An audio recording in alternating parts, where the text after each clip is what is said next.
Okay, now we're going to, we've styled our container, we've styled our heading tag, and now what I want to do is going to give the container a specific font, which is going to be the default for any kind of type that's in the container, unless I want to add some kind of special type, and I'll show you that in a minute.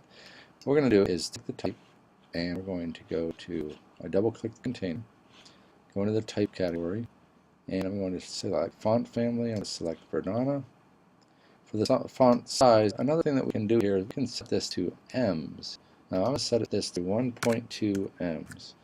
And M's is different from pixels, kind of like that larger, smaller type thing that I was talking about, that if you set a specific pixel size, then you're pretty much stuck with it. But if you set it to M's, M's is going to be more of an expandable type of size for displaying on cell phones or for laptop or even for a big wide screen. Okay, so we're going to go with M's, and for our line height here I'm going to go with 1.4 M's and try that out, see how it looks.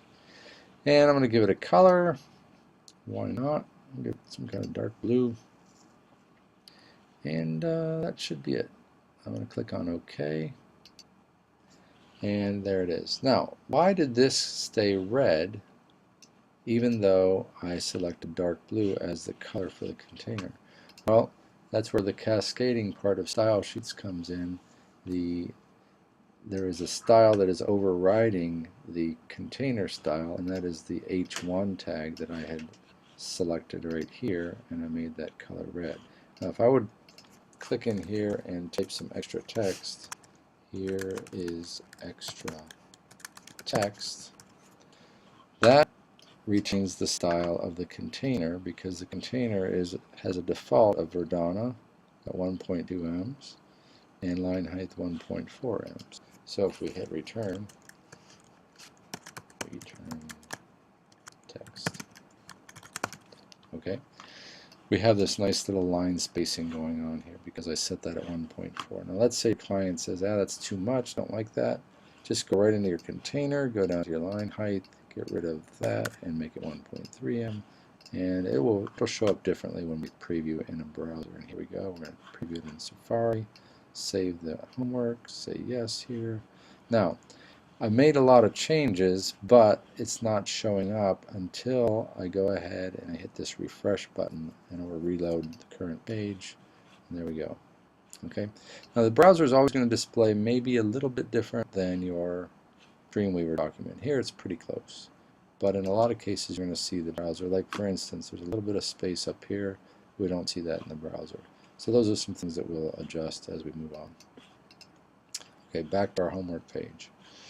Alright, what we want to do now is let's make an assignment and make a link to it. Actually first we're going to make a navigation div tag. So over here in my insert, if you don't see insert, it's under window insert. I'm going to go to insert div tag, and I'm going to insert an ID, so I'm going to make a new CSS rule. Here we go, click on new CSS rule, ID, and something that you're going to make a lot of are for navigation div tags, and that's where we're going to put our navigation text. Click on OK. And what's this going to look like? Well, again, I'm going to leave the font family alone. It's going to retain that Verdana font. The background for it, I like to give it a color just till I'm done playing around, can see where things are. The block of this I'm going to leave alone. The box I'm going to make a width of, let's say, 150 pixels by, yeah, let's make it 150 pixels by 400 pixels. Okay. Now float, I'm going to float this to the left. Now float has to do with how the boxes stack within each other. I'm going to show you how this all works. If you float to the left, that means that my new div tag is going to be right against the left-hand side of this container. Okay. And I'm going to leave that alone for right now. That should do it. Click on OK. and there is my navigation div tag. So over here we see div for container. Inside of it is this h1 for homework. After that, I've got a div ID for navigation, and then I've got a space, and then I've got another closing div tag for navigation. I'm going to just give you some room to see that. And then I have this paragraph here. I can get rid of that, and there's my closing div tag. So the container closes, the h1 tag sitting there, the navigation's here. I'm going to do something even better. I'm going to make a header for this so that this text doesn't float around up here. So here's another way that we can make a div. We can just copy this information, and I'm going to just paste it right here. Now right now it says div ID container. I just copied it here. I'm going to make this header. So right now I'm inserting a new div tag without using the buttons. Okay, header. Alright, but I always have to have a closing div tag, so I'm going to grab one of these guys and copy it, and I'm going to close it. Now what goes in here? Well, I want to actually stick my h1 homework for Prof. Hazlett right in there, so I click and drag it, and now it's inside something called header. Header doesn't exist yet though. There's no style sheet for it. So I'm going to go over to my styles, refresh this, and I am going to style that header. So I'm going to make a new CSS rule, and I'm going to call it an ID tag, number sign, header. Alright, it's going to be defined in my CSS homework page. Click OK. And for this, I just want it to be a box that's going to be 650 wide. I want it to be the whole length of my page. And the height of it, I want to be, let's say, 150. Okay. And I want to float this to the left. It's always good to keep floating everything to the left. Alright, so for padding's kind of interesting. We're going to add a little bit of padding. I think first we'll look at it without the padding and see what it looks like.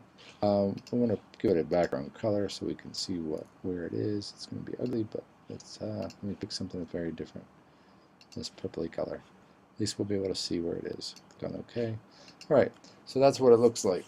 So what I want to do is, let's say, push this text down a little bit. It's too close to the top. So within our header, I'm going to double click this again. I'm going to go to my box, and I'm going to give it a little bit of padding. What padding is, it's going to give space inside of the box itself. Okay, so I'm going to deselect this, and from the top I'm going to give, let's say, 80 pixels of padding. I apply it, let's see what it looks like. Pushes it down, but it also adds 80 pixels to the entire height of that box. So I'm going to go up to my height here, decrease it by 80, so it's no higher than it was. Pushes this down, so you can see work back and forth. I'm going to go down to 50 on that padding and make it look like that. And yeah, let's see what that looks like. Click OK. Let's view it in a browser, because it's always going to look a little bit different in a browser. Refresh it, and there it is. Okay. Now these colors are horrendous, I understand, but I'm using them just so you know where things are. So I'm going to make it a little bit different. Okay, so content, the ID tag is here. What we want to do here is begin to develop a navigation system.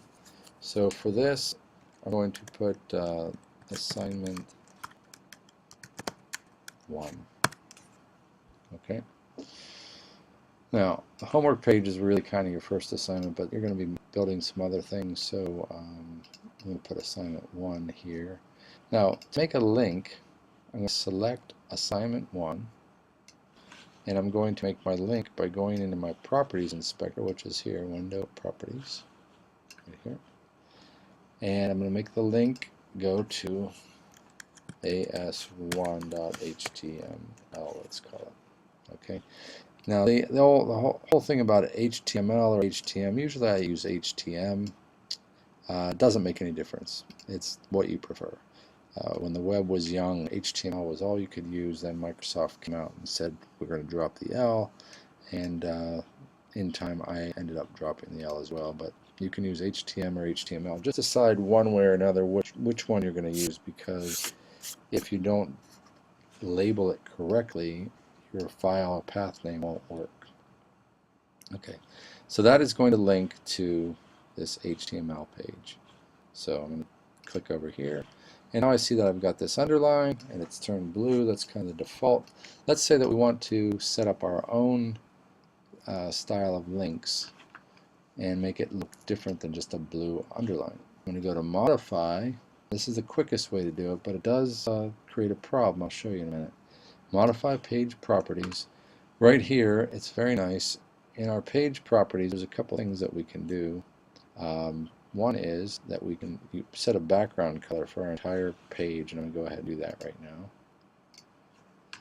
And we'll apply it, see what it looks like. Oh, it's all black. Nice. Now we're going to go to Appearance and then Links.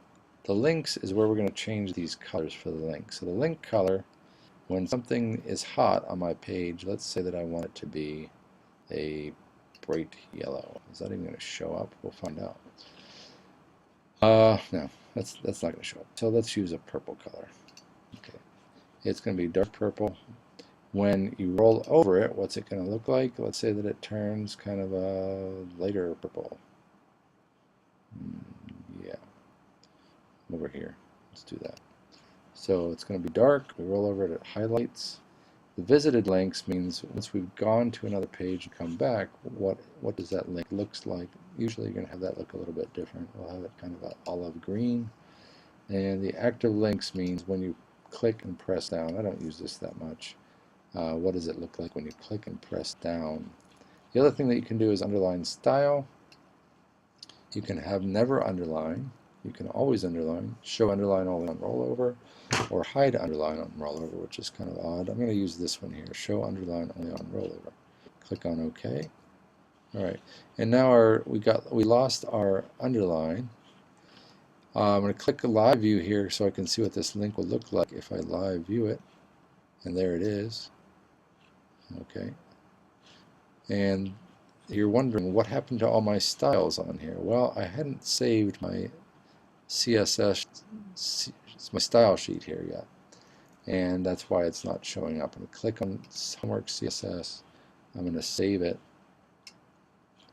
and then I'm going to go back to my source code, and as you can see, the live view, there we go. When I clicked on live view again, it popped up, and now I'm going to turn live view back on,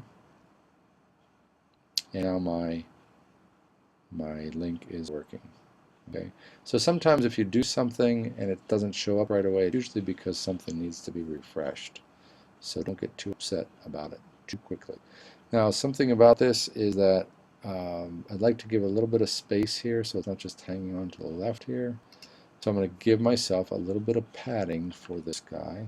So I'm going to go into a nav, double click it, and disappear, double click it again, go to my box, go to padding. I'm going to give it a little bit of left padding. Let's say 7 pixels is all I need. Apply it, pushed it over there. Nice. Let's give it 10 pixels. And as you can see, it's also adding to the size of that box a little bit. Let's say we want a little bit of space at the top. I'm going to say from the top, go down 15. Apply. There we go. Now we're starting to set up something that has a little bit of structure to it. Click on OK. Okay. The next thing that I would like you to do is put a picture of yourself on your page. But since YouTube only allows me to go 15 minutes at a time, I think we'll stop there, and we'll do that for our next video.